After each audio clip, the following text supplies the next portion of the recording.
போன தாவீதின் கூடாரம், என் கூடாரம், என் வீடு விழுந்து போயிற்று, என் சந்தோஷம் விழுந்து போயிற்று என்று சொல்லுகிறீர்களா? இன்றைக்கு என் தேவன் அதை திரும்ப எடுப்பித்து கட்டுவாராக. இன்றைக்கு கட்டுகிற வேலையை உங்கள் குடும்பத்திலே ஆண்டவர் செய்து கொண்டிருக்கிறார். அதன் திறப்புகளை அடைக்கிறார். ஏதோ ஒரு விதத்திலே திறப்பு உண்டாயிற்று.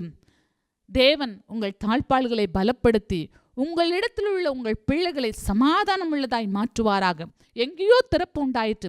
நான் ஜெபிக்க மறந்து விட்டேன், திறப்பு உண்டாயிற்று. நான் வேதத்தை மறந்து விட்டேன், திறப்பு உண்டாயிற்று. சபையிலே கூட்டம் நடக்கிற நாட்களிலே என் சுய இஷ்டத்துக்கு நான் நடந்து கொண்டேன். சபையின் கூட்டங்களை மதிக்காமல் நான் நடந்து கொண்டேன். அது என் அறியாமை, என் இயலாமை என்று சொல்லி நீங்கள் ஒத்துக்கொண்டீங்கன்னா அதன் திறப்புகளை அடைக்க என் தேவன் வல்லவராயிருக்கிறார். என் வீட்டுக்குள்ளே சர்ப்பங்கள் இருக்கிறது, என் வீட்டுக்குள்ளே தனிமை இருக்கிறது, என் வீட்டுக்குள்ளே புலம்பல் இருக்கிறது, என் வீட்டுக்குள்ளே முறுமுறுப்பு இருக்கிறது, என் வீட்டுக்குள்ளே தாறுமாறு இருக்கிறது, என் வீட்டுக்குள்ளே சந்தோஷம் இல்லை, என் வீட்டுக்குள்ளே பற்கடிப்பு கசப்பு இருக்கிறது, எனக்கு ஒத்தாசை செய்வார் யாருமே இல்லை, தனித்து இருக்கிறேன், மன சலிப்போடு இருக்கிறேன், மன சஞ்சலத்தோடு இருக்கிறேன் என்று சொன்னால் நீங்கள் அவருடைய முகத்தை நோக்கி பார்க்க வேண்டிய நேரம் இந்த நேரம். அவர்கள் அவருடைய முகத்தை நோக்கி பார்த்தார்கள். அவர்களுடைய முகங்கள் பிரகாசம் அடைந்தது. ஆண்டவரே இயேசுவே, உம்முடைய முகத்தை நான் நோக்கி பார்க்கிறேன். என் முகம் பிரகாசம் அடையத்தக்கதாக, என் வீட்டிலே சந்தோஷம் வரத்தக்கதாக என் திறப்புகளை கர்த்தர் அடைப்பீராக. தடைகட்டப்படாத பாம்பு கடிக்குமே.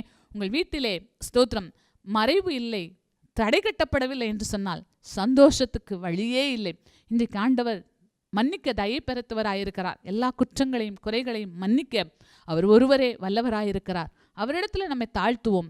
அதன் பாழாய் போனதை சீர்படுத்துகிறார். உங்கள் வீட்டில் எது பாழாய் போயிற்று? குடும்ப ஜெபம் பாழாய் போயிற்றா? தனி ஜெபம் இல்லாமல் போயிற்றா? சபை கூடி வருதலே நீங்கள் விட்டு விட்டீர்களா? முன்னாடி ரொம்ப ஊழியம் செஞ்சீங்க, இப்போ ஏதோ ஒரு சின்ன மனக்கசப்பு, சின்ன தோல்வி, சின்ன இடையூறு, சின்ன டிஸ்டர்பன்ஸ் உங்களுக்கு வந்த உடனே ஊழியத்தை முழுவதும் விட்டு விட்டீங்களா? ஸ்தோத்திரம். தேவனுக்கு உற்சாகமாய் கொடுத்தீங்க, இப்பொழுது ஏதோ யாரோ கரைப்படுத்தினாங்க, அதனால தேவனுக்கு கொடுப்பதை நான் நிறுத்தி கொண்டேன் என்று சொல்லி சலித்து போனீங்களா? அதன் பழுதாய் போனதை கர்த்தர் இன்றைக்கு சீர்படுத்தி உங்களை முன்போல ஸ்தாபிப்பாராக. முன்னாடி இருந்த மகிழ்ச்சியை தேவன் தருவாராக. உங்கள் சிறையிருப்புகளை என் தேவன் மாற்றுவாராக. துதியின் கோட்டை ஆலயம் புதிய பேருந்து நிலையம் அருகில், திருநெல்வேலி 620007 தமிழ்நாடு, தென்னிந்தியா. இணையதள முகவரி www.fortopriceministries.org.